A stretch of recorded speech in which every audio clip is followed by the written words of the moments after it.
Hello friends, ಈ video ಮೂಲಕ ನಾವು UUCMS ಅಡ್ಮಿಷನ್ ಪ್ರೋಸೆಸ್ಸಲ್ಲಿ ಫೀಸ್ ಪೇಮೆಂಟ್ ರೆಸಿಪ್ಟ್ನ ಹೇಗೆ ಅಪ್ಲೋಡ್ ಮಾಡಬೇಕು ಅನ್ನೋದನ್ನ ತಿಳ್ಕೊಳ್ಳೋಣ. ಈ ಹಿಂದಿನ ವಿಡಿಯೋದಲ್ಲಿ ಎಂಟೈರ್ ಅಡ್ಮಿಷನ್ ಪ್ರೋಸೆಸ್ನ ಡೀಟೇಲ್ ಆಗಿ ಎಕ್ಸ್ಪ್ಲೈನ್ ಮಾಡಿದ್ದೀನಿ. ನೀವಿನ್ನೂ ಆ ವಿಡಿಯೋ ನೋಡಿಲ್ಲ ಅಂತ ಹೇಳಿದ್ರೆ ಆ ವಿಡಿಯೋನ ನೋಡಿ, ಡಿಸ್ಕ್ರಿಪ್ಷನಲ್ಲಿ ವಿಡಿಯೋ ಲಿಂಕ್ ಇದೆ.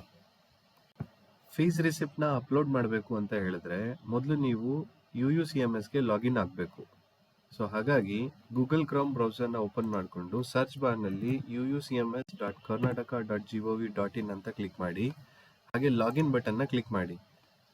ಸೊ ನಿಮ್ಮ ಯೂಸರ್ ನೇಮ್, ಅದಕ್ಕೂ ಮೊದಲು ಇಲ್ಲಿ ಸ್ಟೂಡೆಂಟ್ ಅನ್ನೋ ಆಪ್ಷನ್ ಹೈಲೈಟ್ ಆಗಿದೆಯಾ ಅನ್ನೋದನ್ನ ಕನ್ಫರ್ಮ್ ಮಾಡಿಕೊಂಡು ನಿಮ್ಮ ಯೂಸರ್ ನೇಮ್ ಆ್ಯಂಡ್ ಪಾಸ್ವರ್ಡ್ನ ಎಂಟ್ರಿ ಮಾಡಿ, ಕ್ಯಾಪ್ಚಾನ ಕೂಡ ಎಂಟ್ರಿ ಮಾಡಿ, ಲಾಗಿನ್ ಅನ್ನೋ ಬಟನ್ನ ಕ್ಲಿಕ್ ಮಾಡಿ.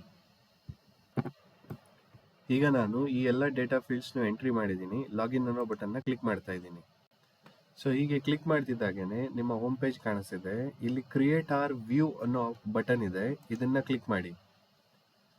ಸೊ ಇಲ್ಲಿ ಇಷ್ಟೆಲ್ಲ ಬಟನ್ಸ್ ಇದೆ. ಇದ್ರ ಬಗ್ಗೆ ನಾನು ಎಂಟರ್ ಅಡ್ಮಿಷನ್ ಪ್ರೋಸೆಸ್ನಲ್ಲಿ ಎಕ್ಸ್ಪ್ಲೈನ್ ಮಾಡಿದ್ದೀನಿ, ನೀವು ಅದನ್ನ ನೋಡ್ಕೋಬಹುದು. ಸೊ ಇಲ್ಲಿ ವ್ಯೂ ಎಕ್ಸಿಸ್ಟಿಂಗ್ ಅಪ್ಲಿಕೇಶನ್ ಡೀಟೇಲ್ಸ್ ಅನ್ನೋ ಬಟನ್ನ ಕ್ಲಿಕ್ ಮಾಡಿ. ಸೊ ಹೀಗೆ ಕ್ಲಿಕ್ ಮಾಡ್ತಿದ್ದಾಗೇನೆ ಸೊ ನಿಮ್ಮ ಡೀಟೇಲ್ಸ್ ಇಲ್ಲಿ ಕಾಣಿಸ್ತಾ ಇರುತ್ತೆ, ಯಾವ ಯೂನಿವರ್ಸಿಟಿಗೆ ಅಪ್ಲಿಕೇಶನ್ ಹಾಕಿದ್ದೀರಾ ಅನ್ನೋದೆಲ್ಲ. ಸೊ ಇಲ್ಲಿ ಆಕ್ಷನ್ ಅನ್ನೋ ಬಟನ್ನಲ್ಲಿ, ಆಕ್ಷನ್ ಅನ್ನೋ ಕಾಲಮ್ನಲ್ಲಿ ವ್ಯೂ ಅನ್ನೋ ಬಟನ್ ಇದೆ, ಅದನ್ನ ಕ್ಲಿಕ್ ಮಾಡಿ. ಅದನ್ನ ಕ್ಲಿಕ್ ಮಾಡ್ತಿದ್ದಾಗೆ ನಿಮಗೆ ಇನ್ನೂ ಕೆಲವೊಂದಷ್ಟು ಆಪ್ಷನ್ ಕೆಳಗಡೆ ವ್ಯೂ ಆಗುತ್ತೆ.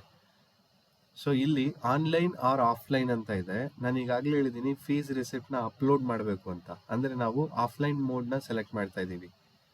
ಆಫ್ಲೈನ್ನಲ್ಲಿ ಫೀಸ್ ರಿಸಿಪ್ಟ್ನ ಅಪ್ಲೋಡ್ ಮಾಡ್ತಿದ್ದೀವಿ. ಸೊ ಹಾಗಾಗಿ ಆಫ್ಲೈನ್ ಅನ್ನೋ ಬಟನ್ನ ಸೊ ಕ್ಲಿಕ್ ಮಾಡಿ.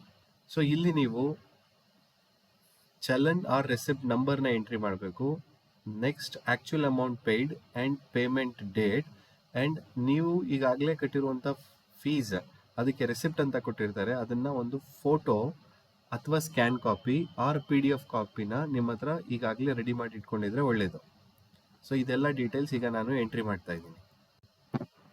ಎಲ್ಲ ಡೀಟೇಲ್ಸ್ ಎಂಟ್ರಿ ಮಾಡಿದ್ಮೇಲೆ ಚೂಸ್ ಫೈಲ್ ಅಂತ ಇದೆ, ಇದನ್ನ ಕ್ಲಿಕ್ ಮಾಡಿದ್ರೆ ಓಕೆ, ನೀವು ಎಲ್ಲಿ ಫೈಲ್ನ ಸೇವ್ ಮಾಡಿದ್ದೀರಾ ಆ ಪ್ಲೇಸ್ನ ಸೆಲೆಕ್ಟ್ ಮಾಡಿಕೊಂಡು ಆ ಫೈಲ್ನ ಸೆಲೆಕ್ಟ್ ಮಾಡ್ಕೊಳ್ಳಿ. ನೆಕ್ಸ್ಟ್ ಸಬ್ಮಿಟ್ ಅಂತ ಕ್ಲಿಕ್ ಮಾಡಿ. ಸೊ ನಿಮಗೆ ಪಾಪಪ್ ಅಲ್ಲಿ ಒಂದು ಮೆಸೇಜ್ ಬರುತ್ತೆ, fees details updated successfully. So ಇಲ್ಲಿಗೆ ನಿಮ್ಮ ಅಡ್ಮಿಷನ್ ಪ್ರೋಸೆಸ್ ಕಂಪ್ಲೀಟ್ ಆಗಿರುತ್ತೆ. ನಿಮ್ಮ ಕಾಲೇಜ್ನವರು ಇದನ್ನ ಅಪ್ರೂವ್ ಮಾಡ್ತಿದ್ದಾಗೇನೆ ನಿಮಗೆ USN ನಂಬರ್ ಅಂತ ಜನರೇಟ್ ಆಗುತ್ತೆ, ಅದು ನಿಮ್ಮ ರಿಜಿಸ್ಟರ್ಡ್ ನಂಬರ್ ಆಗಿರುತ್ತೆ. Thank you.